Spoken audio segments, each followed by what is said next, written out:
കൊടുവള്ളി സ്വർണ്ണ കവർച്ചാ കേസിൽ നമുക്കറിയാം കഴിഞ്ഞ ദിവസമാണ് പ്രതികളെ പിടികൂടിയത്. ഇതിന് വഴിത്തിരിവായത് CCTV ദൃശ്യങ്ങളാണ്. സ്വർണം നഷ്ടപ്പെട്ട ബൈജുവിന്റെ സുഹൃത്തും കേസിലെ പ്രധാന സൂത്രധാരനുമായ രമേശൻ ബൈജുവിന്റെ കടയിലേക്ക് എത്തുന്ന CCTV ദൃശ്യങ്ങൾ ഇപ്പോൾ റിപ്പോർട്ടിന് ലഭിച്ചിട്ടുണ്ട്. കൊട്ടേഷൻ ഏതാനും സമയം മുൻപുള്ള CCTV ദൃശ്യങ്ങളാണ് ഇപ്പോൾ പുറത്തു വന്നിരിക്കുന്നത്. ആ ദൃശ്യങ്ങളിൽ അത് വ്യക്തവുമാണ്. ദീപക് മലയമ്മ ചേരുന്നു. ദീപക്, ഏറെ നിർണായകമായ ദൃശ്യങ്ങളാണ്. രമേശൻ ബൈജുവിന്റെ കടയിലേക്ക് എത്തുന്നത് ഈ ദൃശ്യങ്ങളിൽ വ്യക്തവുമാണ്. എത്രത്തോളം നിർണായകമായി ഇത് കേസ് അന്വേഷണത്തിൽ?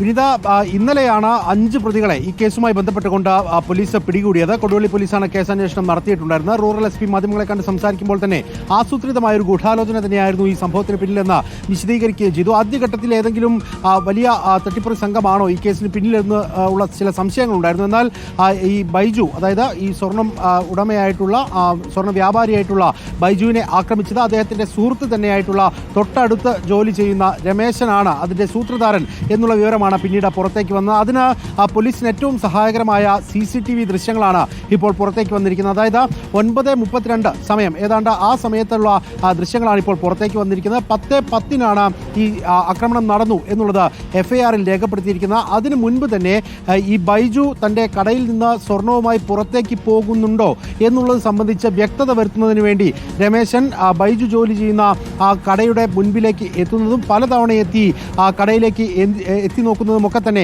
നമുക്ക് ആ ദൃശ്യങ്ങളിൽ കാണാൻ സാധിക്കുന്നുണ്ട്. അങ്ങനെയാണ് പിന്നീട് ഫോൺ കോളുകൾ ഉൾപ്പെടെ പരിശോധിച്ച് പോലീസ് നിഗമനത്തിലേക്ക് എത്തുന്നത്. തൃശ്ശൂരിലുള്ള 5 സംഘത്തിന് രമേശൻ കൊട്ടേഷൻ നൽകുകയായിരുന്നു. 12 ലക്ഷം രൂപ കൊട്ടേഷൻ തുകയായി നൽകിക്കൊണ്ട് ഈ 2 കിലോയോളം വരുന്ന സ്വർണം അപഹരിക്കാനുള്ള നീക്കമാണ് നടത്തിയത്. ആ തുകയുൾപ്പെടെ പോലീസ് സീസ് ചെയ്യുകയും ചെയ്തിട്ടുണ്ട്. ഇനി ഈ കേസുമായി ബന്ധപ്പെട്ടുകൊണ്ട് തൃശ്ശൂർ സ്വദേശിയായിട്ടുള്ള സിനോയ് എന്നൊരാൾ കൂടിയാണ് പിടിയിലാകാനുള്ളത്. അങ്ങനെ പോലീസ് ആദ്യഘട്ടത്തിൽ ധരിച്ചിരുന്നത് കാസർഗോഡ് രജിസ്ട്രേഷനുള്ള ഒരു വാഹനത്തിന്റെ നമ്പർ ഉൾപ്പെടെ ഘടിപ്പിച്ചുകൊണ്ട് ഒരു അന്തർസംസ്ഥാന മോഷ്ടാക്കളെ ഉൾപ്പെടെയുള്ള സംഘങ്ങൾക്ക് ഇതിന് പിന്നിൽ ബന്ധമുണ്ടോ എന്ന അടക്കമുള്ള കാര്യങ്ങൾ പോലീസ് സംശയിച്ചിരുന്നു. എന്നാൽ വളരെ ശാസ്ത്രീയമായി കൊണ്ട് തന്നെയുള്ള ഒരു പരിശോധനകൾ, അതിനനുസരിച്ച് തെളിവുകൾ ശേഖരിച്ചുകൊണ്ടുള്ള നീക്കമാണ് പോലീസ് വേഗത്തിൽ തന്നെ ഇത്തരത്തിൽ പ്രതിയിലേക്ക് എത്തുന്ന സാഹചര്യമുണ്ടാക്കിയത്. അങ്ങനെ ഇപ്പോൾ രമേശൻ എങ്ങനെയാണ് ഈ കൃത്യം ആസൂത്രണം ചെയ്തത്, അതുമായി ബന്ധപ്പെട്ടുകൊണ്ട് എന്തൊക്കെ നീക്കങ്ങളാണ് നടത്തിയത് എന്നുള്ളത് കൂടി വെളിവാക്കുന്ന ദൃശ്യങ്ങളാണ് ഇപ്പോൾ പുറത്തേക്ക് വന്നിരിക്കുന്നത്. ശരി, അത് തന്നെയാണ് ഏറ്റവും പ്രധാനവും.